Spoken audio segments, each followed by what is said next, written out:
ભારતના રાજકારણમાં ઘણા બધા નામો આવે છે અને જાય છે, પણ અમુક નામો એવા હોય છે જે ઇતિહાસના પાના પર હંમેશ માટે અંકિત થઈ જાય છે.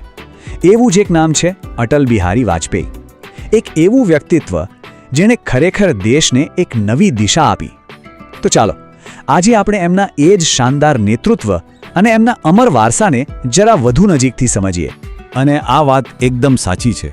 વાજપેયીજીનું નામ માત્ર રાજકારણીઓ જ નહીં પણ દરેક ભારતીય ખૂબ જ આદરથી લે છે.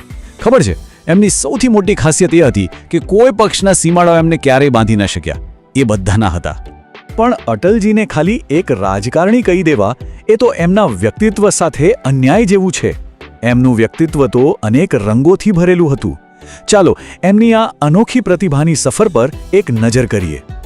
તમે વિચારો, એમના શબ્દોમાં એક જબરદસ્ત વક્તાની તાકાત હતી તો એમના જ હૃદયમાં એક કવિની કોમળતા પણ હતી. અને આ બધાની સાથે એમની પાસે કુશળ રાજનેતાની દૂર સુધી જોવાની દ્રષ્ટિ હતી. બસ આ જ અનોખા મિશ્રણે એમને બીજા બધાથી અલગ બનાવ્યા. સારું, તો હવે આપણે વાત કરીએ એ સમયની જેણે ભારતના ઇતિહાસમાં ખરેખર એક નવો અધ્યાય શરૂ કર્યો. એ હતું વર્ષ 1999. એક એવો સમય જ્યારે દેશને એક મજબૂત અને નિર્ણાયક નેતૃત્વની ખૂબ જ જરૂર હતી. આ તારીખ યાદ રાખવા જેવી છે, 13 એપ્રિલ 1999. આ એ દિવસ હતો જ્યારે અટલ બિહારી વાજપેયીજીએ ફરી એકવાર ભારતના વડાપ્રધાન તરીકે શપથ લીધા.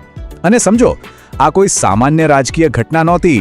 ના, આ તો ભારતના ભવિષ્ય માટે એક નવી આશાના કિરણ જેવી હતી. અને થયું પણ એવું જ. તેમનું નેતૃત્વ દેશ માટે કેટલું મહત્વનું હતું એ સાબિત થઈ ગયું.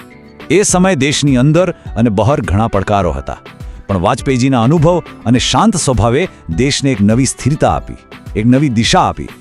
તો સવાલ એ છે કે વડાપ્રધાન બન્યા પછી એમણે દેશ માટે એવું તે શું કર્યું? ચાલો હવે આપણે એમના કેટલાક એવા મુખ્ય કામો પર નજર કરીએ જેણે ખરેખર રાષ્ટ્ર નિર્માણમાં પાયાનું કામ કર્યું.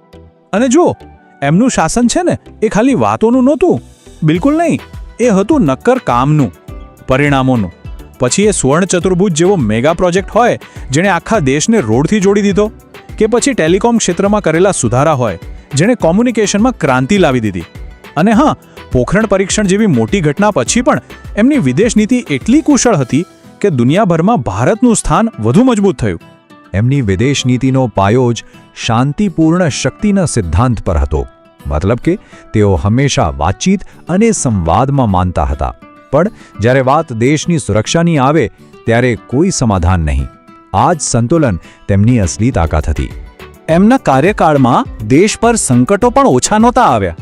પછી એ કારગિલનું યુદ્ધ હોય કે સંસદ પરનો આતંકવાદી હુમલો, પણ દરેક વખતે તેમના શાંત પણ મક્કમ નેતૃત્વએ દેશને મુશ્કેલીમાંથી બહાર કાઢ્યો અને ઉલટાનો વધુ મજબૂત બનાવ્યો.